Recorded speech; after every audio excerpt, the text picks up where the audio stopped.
Hi friends, ഞാനിത് നിങ്ങളുടെ മുമ്പിൽ ഷെയർ ചെയ്യാൻ പോകുന്നത് നമ്മുടെ ചായക്കടയിലെ ബ്രെഡ് പൊരിച്ചതാണ്. ഞാനിവിടെ ഒരു 4 ടേബിൾ സ്പൂൺ മൈദ എടുത്തിട്ടുണ്ട്, ഒരു 1/4 ടേബിൾ സ്പൂൺ മഞ്ഞൾപ്പൊടി എടുത്തിട്ടുണ്ട്, ഒരു 1/2 ടേബിൾ സ്പൂൺ ഉപ്പ്, 1 ടേബിൾ സ്പൂൺ എള്ള്, ഒരു 3 ടേബിൾ സ്പൂൺ പഞ്ചസാര എടുത്തിട്ടുണ്ട്. അത് കൂടാതെ ഞാനൊരു മുട്ടയും കൂടി എടുത്തിട്ടുണ്ട്. അതുകൂടി നമുക്കൊന്ന് പൊട്ടിച്ചൊഴിച്ചു കൊടുക്കാം. നിങ്ങൾക്ക് നല്ല മഞ്ഞ കളർ ആവശ്യമുണ്ടെങ്കിൽ ഇത്തിരി കൂടി മഞ്ഞൾപ്പൊടി ആഡ് ചെയ്യുന്നതിന് കുഴപ്പമൊന്നുമില്ല. ഞാനപ്പോൾ അതെല്ലാം കൂടി ഒന്ന് മിക്സ് ചെയ്യുകയാണ്. നന്നായി ഒന്ന് മിക്സ് ചെയ്ത് കൊടുക്കാം. നമുക്ക് എല്ലാ ഭാഗത്തേക്കും മുട്ടയാണെങ്കിലും എള്ളാണെങ്കിലും എല്ലാം ഒന്ന് എത്തിച്ചേരാൻ വേണ്ടി നന്നായി ഒന്ന് മിക്സ് ചെയ്ത് കൊടുത്ത് അതിനുശേഷം നമുക്ക് കുറേശ്ശെ വെള്ളം ഒഴിച്ച് ഒന്ന് കലക്കിയെടുക്കാം.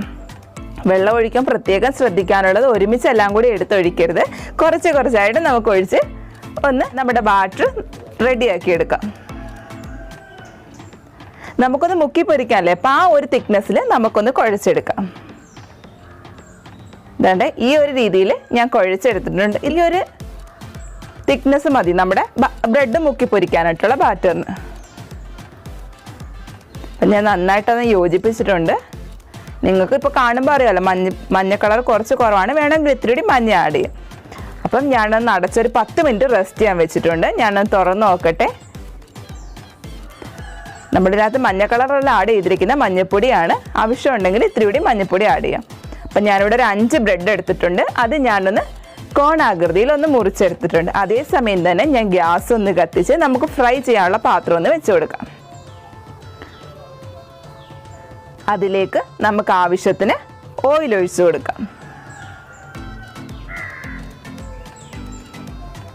അത് നന്നായി ചൂടായി വരട്ടെ. ആ സമയത്ത് നമ്മൾ ബ്രെഡ് എടുത്ത് ഒന്ന് ആ കൂട്ടിൽ ഒന്ന് മുക്കാം. രണ്ട് ഈ ഒരു രീതിയിൽ തിരിച്ചു മറിച്ച് ഞാനൊന്ന് മുക്കി അതിനുശേഷം ഇങ്ങനെ പൊക്കി പിടിക്കുമ്പോൾ ബാലൻസ് ഉള്ള മാവ് അതിലേക്ക് തന്നെ വീഴും. അതിനുശേഷം നമ്മുടെ എണ്ണ നന്നായി ചൂടായിട്ടുണ്ട്. അതിലേക്കിട്ട് നമുക്കൊന്ന് പൊരിച്ചെടുക്കാം. നമ്മുടെ എണ്ണ നന്നായി ചൂടായതിന് ശേഷം ഇട്ട് പൊരിച്ചെടുത്താൽ മതി. അതിനുശേഷം അത് തിരിച്ച് മറിച്ച് വിട്ട് നല്ല ഗോൾഡൻ കളർ ആവുന്നത് വരെ നമുക്കൊന്ന് ഫ്രൈ ചെയ്തെടുക്കാം.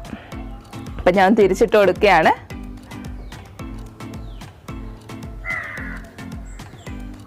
നല്ല ഗോൾഡൻ കളറായിട്ടുണ്ട്. അപ്പം നമുക്കത് എണ്ണയിൽ നിന്നൊന്ന് കോരിയെടുക്കാം.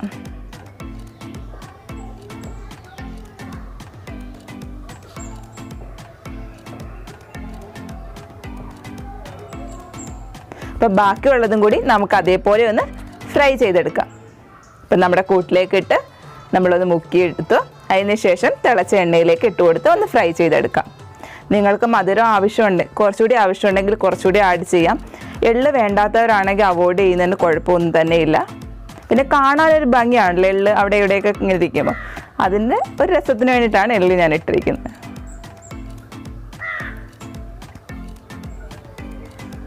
അപ്പം ഇനി അവസാനത്തെയും കൂടി ഞാനൊന്ന് റെഡിയാക്കി എടുക്കട്ടെ. എനിക്ക് മാവ് കറക്റ്റായിരുന്നു. ലാസ്റ്റത്തെ വരെ മുക്കാനുള്ള മാവേ ഉള്ളായിരുന്നു. അപ്പം ഞാൻ അതുകൂടി ഒന്ന് ഫ്രൈ ചെയ്തെടുക്കട്ടെ. നമുക്ക് ചായയുടെ കൂടെ തന്നെ വേഗം റെഡിയാക്കി എടുക്കാൻ പറ്റിയൊരു പലഹാരമാണ്. ബ്രെഡ് ഉണ്ടാവണമെന്നുള്ളൊരു കാര്യം മാത്രമേ ഉള്ളൂ ഇതിനകത്ത്. കുഞ്ഞുങ്ങൾക്കൊക്കെ ആണെങ്കിലും ഒരുപാട് ഇഷ്ടപ്പെടും. മുട്ട ഉണ്ടെങ്കിലും അതിൻ്റെ ഒരു ടേസ്റ്റ് ഒന്നും ഫീൽ ചെയ്യുന്നില്ല വലുതായിട്ട്. നമ്മുടെ കുഞ്ഞുങ്ങൾക്ക് ഒരുപാട് ഇഷ്ടപ്പെടും. അപ്പം അതുകൂടി ഒന്ന് റെഡിയാക്കിയിട്ടുണ്ട്. ഞാൻ എണ്ണയിൽ നിന്ന് അതൊന്ന് കോരിയെടുക്കട്ടെ. നിങ്ങളൊരു പ്രാവശ്യമെങ്കിലും ഇതേപോലെ ഒന്ന് ട്രൈ ചെയ്ത് നോക്കണം. അതിനുശേഷം ഫീഡ്ബാക്ക് പറയാൻ മറക്കരുത്. Okay, bye, see U.